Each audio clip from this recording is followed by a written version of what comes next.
These documents should trigger a criminal inquiry into this Biden administration scandal.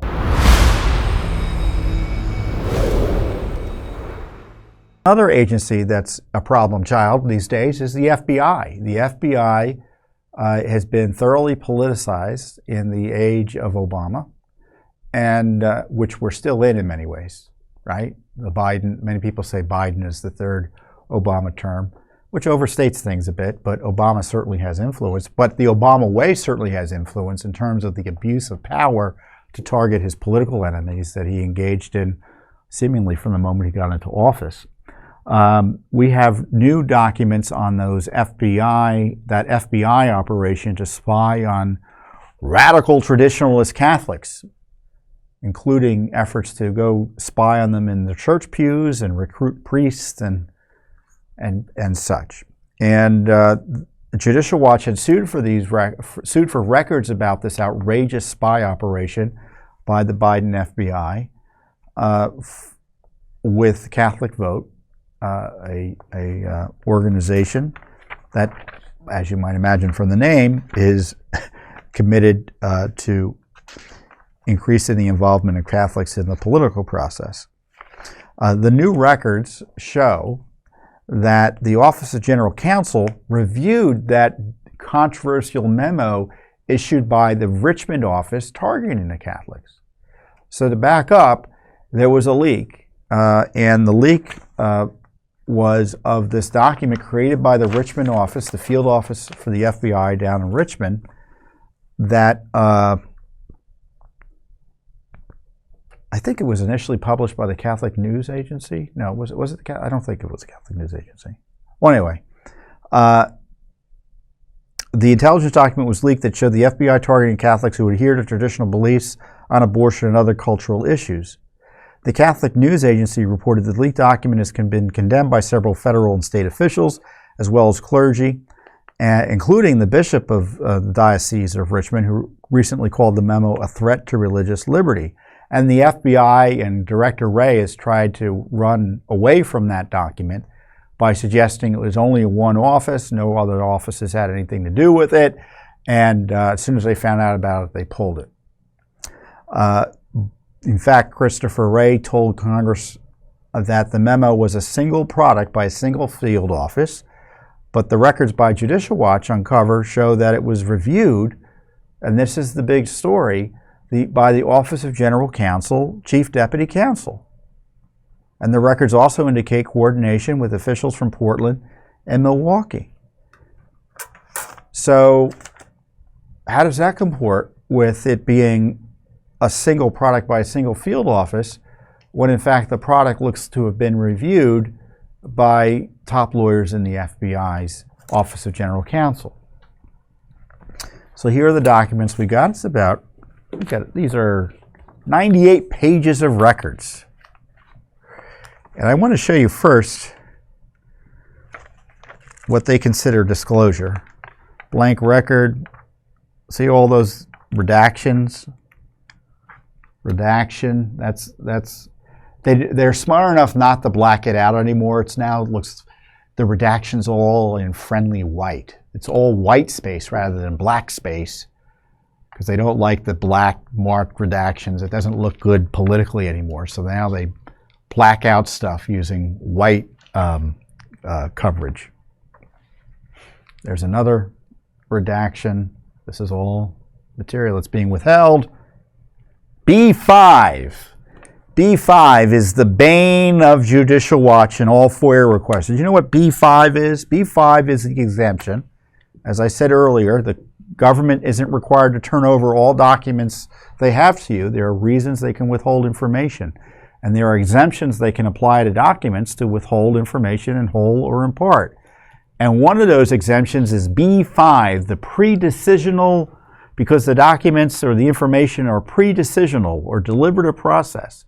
And what they generally say is that certain records or information that evidence pre-decisional activity by the government doesn't have to be turned over. And as you might imagine, that's the sort of stuff we want.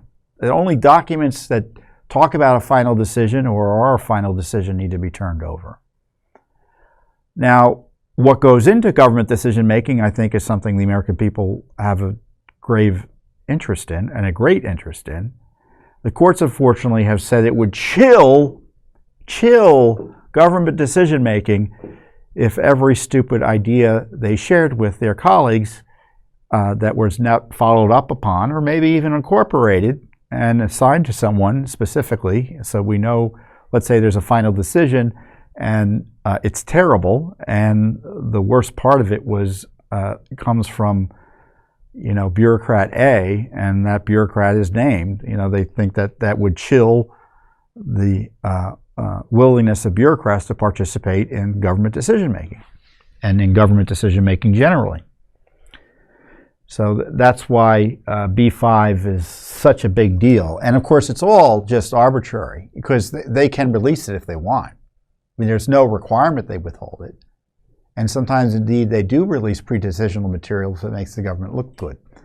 So that's the world in which we live in FOIA land.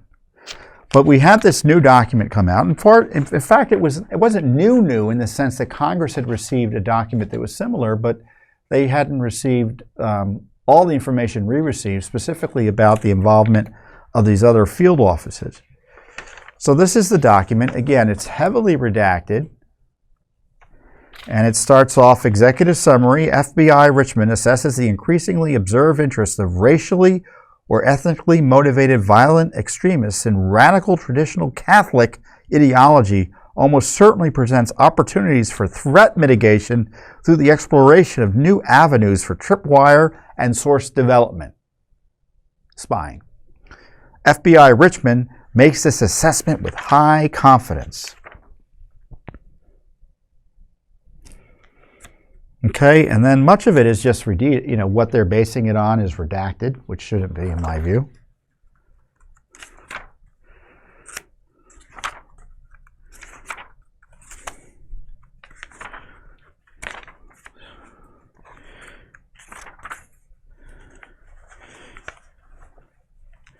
And then at the last page here, or near the last page, it says, reviewed by OGCDC. So that name is redacted because that person's name has to be private, which I think is inappropriate given the senior level of the employee. But a lawyer approved this. Now Ray said, oh, this is just a one-off in one office, an important office. Richmond is a big jurisdiction. I mean, Virginia only has 2 field offices, as I recall, of the FBI. There are only 2 field offices. So it's, Virginia's a big state, so it's a big field office. But it was reviewed by the General Counsel. So I don't know what else you need to show that someone was not telling the truth or misleading us about this.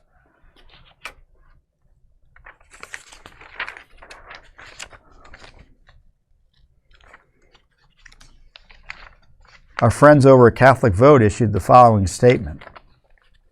Since last February, we have worked to expose this unconstitutional targeting of faithful Catholics by the FBI, said our friend, former Congressman Tim Hillscamp, who's senior advisor to Catholic Vote. And the results are stunning, unprecedented, and should concern all Americans. Contrary to statements under oath by Director Wray and Attorney General Garland, this flagrantly anti-Catholic program by the FBI was widespread, fully supported by senior officials, authorized undercover agents to infiltrate Catholic parishes, attempted to influence elections, and may be ongoing. Meanwhile, the Biden administration has stood idly by as Catholic churches have been attacked since more than 200 times since May of 2022. Of course, the pro-abortion left has been targeting churches, it looks like. And as I say, these documents disprove the FBI's narrative that the spy operation against Catholics and churches were limited to one field office. In fact, the operation seems to have been approved by top lawyers in the FBI. These documents should trigger a criminal inquiry into this Biden FBI scandal. I'll say it again. These documents should trigger a criminal inquiry into this Biden administration scandal. The FBI's plan to target church-going Catholics because of their views on abortion and other cultural issues, traditional Christian Catholic views on these issues, should be the subject of a criminal inquiry. And when they're misleading and lying that this was like a one-off isolated to Richmond, when in fact it was approved or reviewed, to use the word they used, by senior lawyers in the FBI's headquarters. Now, I've said it once and I'll say it again. I don't understand why this agency continues to be fully funded by the Congress. The Republican Congress just before Thanksgiving fully funded the FBI. They're likely to do so again when the issue comes up again next month or in January and or February. They're trying to jail Trump. They've been abused 6 ways to Sunday by the left and the deep state to target their enemies and protect the friends of the deep state like Hillary and Joe and such. So the FBI needs a thorough review, and in a sense where they're violating the civil rights of Americans and plan to or conspired to violate civil rights, that ought to be the subject of criminal investigation. Thanks for watching. Don't forget to hit that subscribe button and like our video down below.